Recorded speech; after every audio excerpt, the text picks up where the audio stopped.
This week in wedding planning, centerpieces. And right now I'm just using our table at home so that I can get some pictures and see how the centerpieces look.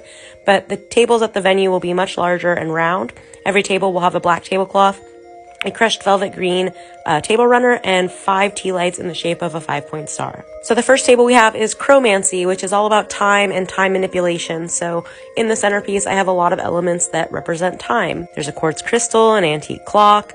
The pocket watch has an octopus on it, which will tie into one of our other tables. And then I just need to get some batteries for our LED candles. Next up, we have divination, which good thing the tables will be larger. So we just ordered a new tarot deck so that it will match more. It's like a black and gold tarot deck. For the time being, this is all we'll have to do.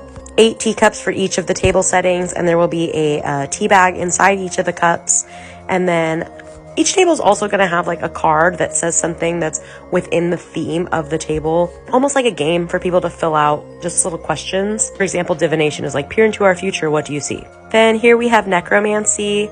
So I got a lot of pieces that symbolize death, the scales of justice, the plague mask, the plague doctor. I drew that moth. My best friend has also been hunting for pieces for me, so she found that snake for me. And then the next table is evocation, which is just energy manipulation. And first here, this is one of my favorite pieces. It's actually a piece of art that was drawn by one of my friends who will be attending our wedding. So I'm really excited to have that in there. That moon is also really cool. It has a bunch of different settings, a bunch of different lights. And that goddess vase was also gifted to us. This is the apothecary table. All of these bowls will be filled with different kinds of herbs. And the goal of this table is to have guests make us a love spell.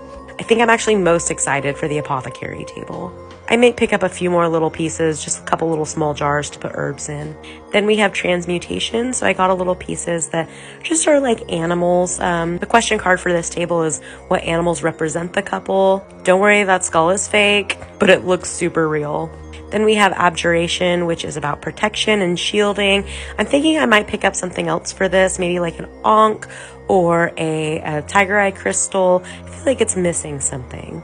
But I love that anatomical heart vase. The final table is telekinesis. Again, I drew that octopus. I do still need to find a vase for these flowers though. And I'm thinking I might get like a little box or something to lift the skull to give it a little more dimension. But those are our 8 tables. I'm so excited for how everything's coming together. Oh, and I'll be adding silk rose petals to all the tables.